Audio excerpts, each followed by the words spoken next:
My mother-in-law invited my fiancé's ex to our wedding. He dumped me at the altar for her, and years later I exposed his cheating on social media. So I, 30 female, was supposed to get married to my ex-fiancé Scott, 32 male 5 years ago, but that didn't happen. He dumped me on the day of our wedding for his ex-girlfriend, Ruby, 32 female. Scott and I had been together for about 2 years before he proposed, and I said yes. Then there were 6 months of planning and finally our wedding day. So we were together for 2.5 years, but he still decided to change his mind about the wedding at the very last moment when Ruby arrived at the wedding. And no, I didn't invite her, and neither was she on the approved guest list, but was an addition that my dearest mother-in-law, Alice, had made. Ruby and Scott had dated for 7 years but had been broken up for 2 years at the time we started dating. He didn't speak of her much, and I'd found out the reason why they'd broken up from his friends.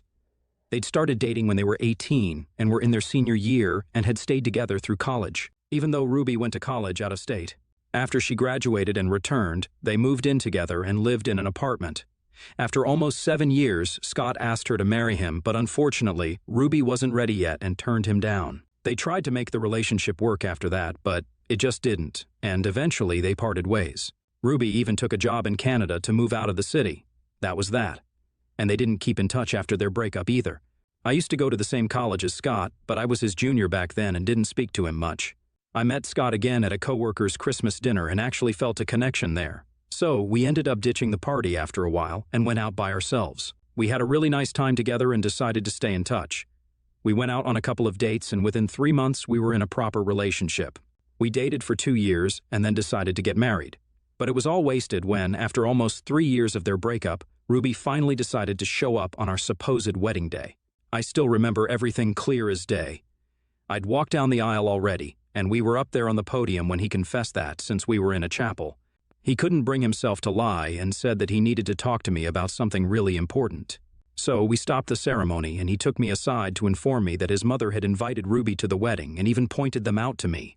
Alice and Ruby were sitting in the front row, Alice looking smug as hell in her off-white dress.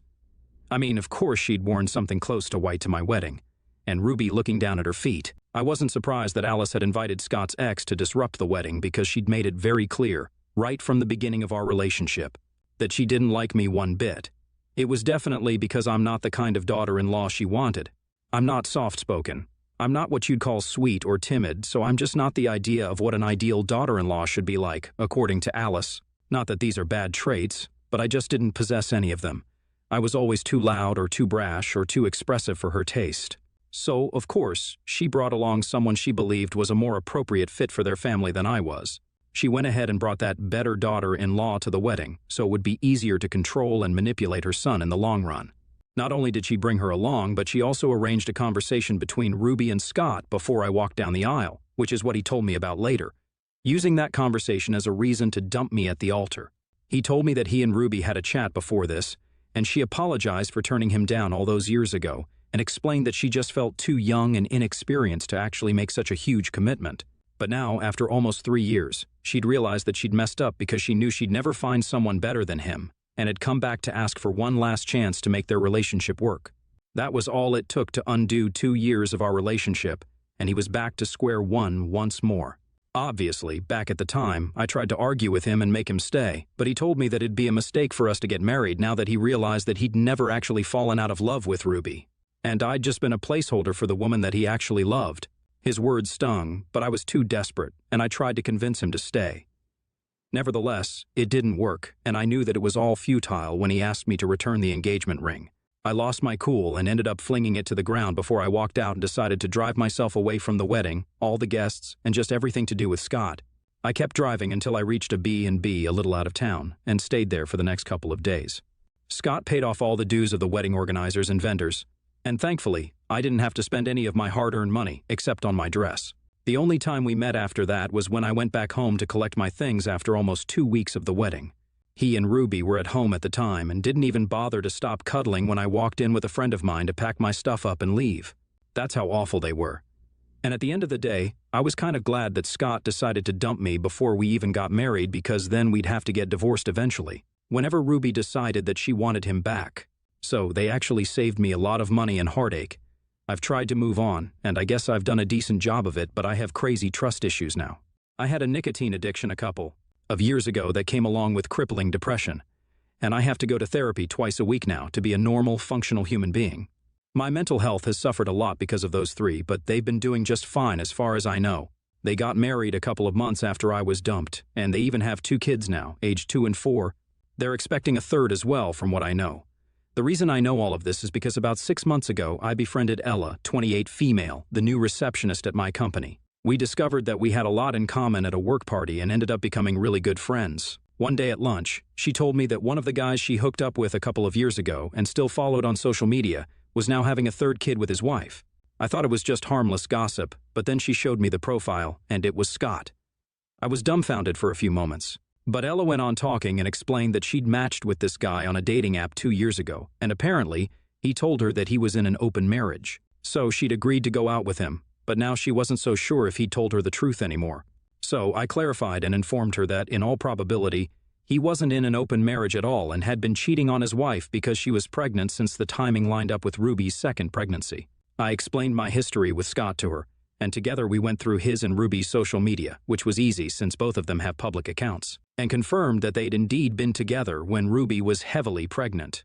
I could hardly believe that this guy had first ditched me at the altar for Ruby, and now he couldn't even find it in himself to stay loyal to the woman he'd left me for. I was disgusted and felt like it was about time that I got back at him for what he did to me. And thankfully, by then, Ella was a good friend of mine and agreed to be a part of my plan because of how messed up she'd found Scott's actions to be. She herself felt infuriated that he'd lied to her about being in an open marriage just to get her to sleep with him. And they didn't just hook up a couple of times, it went on for a couple of weeks after their first few dates. She'd followed him on Instagram and found that his wife was heavily pregnant and had confronted him about it. But he told her that Ruby didn't really care since she'd been with a fair few guys in the initial months of her pregnancy too. So Ella continued to hook up with him, but eventually she decided that she didn't want to fool around with Scott anymore since she'd begun to develop feelings for him, in spite of the fact that she'd only intended for it to be a meaningless fling with him. They'd text regularly, and he'd flirt with her all the time, but she tried her best to ignore it since she knew this wouldn't lead anywhere because he was already married. And even if it was an open marriage, he wouldn't leave his wife for some woman he'd met on a dating app. So eventually they grew apart but continued to follow each other on social media. When I found out about how Ella and Scott were connected, Ruby was already 4 months pregnant, and Scott had announced it on social media with a post. That's the one that Ella had shown me. After we found out about the connection, Ella and I started putting together all the proof that we had of Scott's infidelity. It took us a couple of days, but we finally had an assortment of screenshots of texts that Scott had sent to Ella over the course of their short-lived fling. He used to flirt with her like nobody's business, would make promises to her, and all that jazz. There were also screenshots of him making plans to meet Ella, and several times he'd even suggested that she come over to his house while Ruby was asleep since she's a heavy sleeper and wouldn't wake up for hours. I was disgusted and repulsed that he was doing this behind her back while she was carrying his 2nd child. But that's Scott for you. After that, Ella had the idea to take it up a notch higher, and I think this is where we messed up. The two of us got way too caught up in the revenge, and I think we went a little crazy. When Ruby hit 6 months, Ella and I decided that it was time to test Scott again. So, Ella reached out to him yet again. We didn't know what to expect since they hadn't exactly been friends after they stopped talking 2 years back. But Scott still replied, and guess what? He was still flirting with Ella and was even reminiscing about their past because Ruby was pregnant again. And she was even moodier than her previous pregnancies and was bigger too. He told Ella that she'd picked the perfect time to get back in touch with him, indicating that he was willing to cheat on Ruby yet again. We texted him for a few days and gathered a couple more screenshots, but then left him hanging after a while. Finally, 2 weeks ago, Scott posted that Ruby had finally given birth to a daughter. And within 3 days of that, Ella and I posted all the evidence we had on Facebook and tagged everyone who knew the two of them. That started a total social media crapfest, but I turned the notifications off for that post and waited for either Scott or Ruby to reach out to me or Ella. It finally happened 2 days after we posted, and Scott was the one who contacted me. I'd blocked him everywhere after we broke up 5 years back, but I'd unblocked him just so that I'd be able to see what he had to say about me finally exposing him for the jerk that he really is. He sent me a long rant about how I'd ruined his life, and that now Ruby was threatening to leave him just because of what Ella and I had posted. He accused me of being a psychotic stalker and said that he'd take me to court if Ruby divorced him, which is not even possible because he doesn't have a case against me or Ella. He's the one who cheated first, and then tried to cheat, yet again quite shamelessly.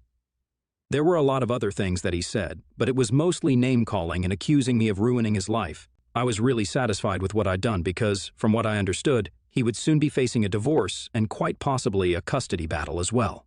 And he deserved every bit of it, in my opinion. Unfortunately, my friends don't share the same sentiment. They think I went too far, especially because Ruby was pregnant, and they believed that because it had been 5 whole years since our breakup. I should have just let sleeping dogs lie, instead of pulling some crazy stunt on social media just for revenge, like we were still in high school.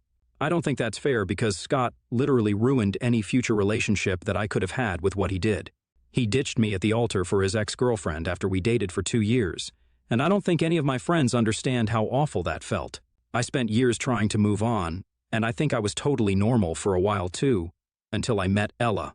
She's the one who told me that Scott had been cheating, and that's what pushed me over the edge. He'd abandoned me for Ruby, and now he wasn't even loyal to her.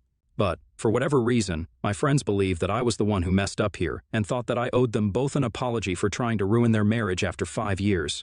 I don't understand how I ruined their marriage because all I did was put the truth out in public. The cheating was all on Scott, not me. Ella doesn't think we did anything wrong, but of course she'd say that because she was a part of this as well. I don't understand how I'm in the wrong here. So, AITA for exposing my ex-fiancé for cheating on his pregnant wife twice in a row after he left me at the altar 5 years ago? Update 1 Hi. So, I decided not to apologize because, after reading through most of the comments on my original post, I realized I was doubting myself over something pretty ridiculous. Scott abandoned me at the altar 5 years ago to be with Ruby, and then he lied to Ella about being in an open marriage while Ruby was heavily pregnant, just to hook up with her. I just exposed him for what he was doing. Yeah, I chose to do it at a time that would be the most hurtful for both Ruby and Scott, but that's because they chose to hurt me 5 years back. So, why shouldn't I try to get back at them? I tried being the bigger person and had let it all go, but the universe brought me back into his life some way or the other, just not for a good reason. I don't think I did anything wrong, and if anything, my friends should be talking about Scott being the bad guy instead of putting me down. But I don't think that's ever going to happen because my friends continued to remain friends with him even after he broke up with me on the day of our wedding. So, that should have been enough for me to realize that these people never were my friends in the first place. But I guess I was too delusional to believe it at the time. I get it now, though, and have decided to cut them all off. I don't need them, and I'm quite sure I'm better off without such negative people in my life anyway. As for Ella, there was an unprecedented amount of hate for her because of the things she'd done, and I'd just like to take a moment to explain that she didn't have any idea that Scott wasn't in an open marriage back when. She'd been going out with him. He'd convinced her that he was in an open marriage, and at that point, he had very few pictures of Ruby on his profile, so it wasn't that hard for her to believe him. Trust me when I say this. She's really not the kind of woman who would hook up with a married man unless she knew that their partner had agreed to it. She's adventurous, but that doesn't make her immoral or whatever. The one thing that I'll concede she did wrong was that she didn't tell Ruby when she started suspecting that maybe Scott wasn't telling the truth about being in an open marriage. But she was too skeptical to talk about it to a woman she barely even knew, and a pregnant woman at that, so she decided to remove herself from the situation entirely and stop talking to Scott. She's been a good friend to me, and I think even if she had messed up back then, I don't think I'm going to judge her by that because she's genuinely been there for me. So, maybe I'm a little biased in her favor. Nobody's perfect, but we're all trying, and Ella is actually a nice person, so please don't judge her based on the original post. There's a lot more to her as a person, I can promise you that. Now, coming to Scott and Ruby.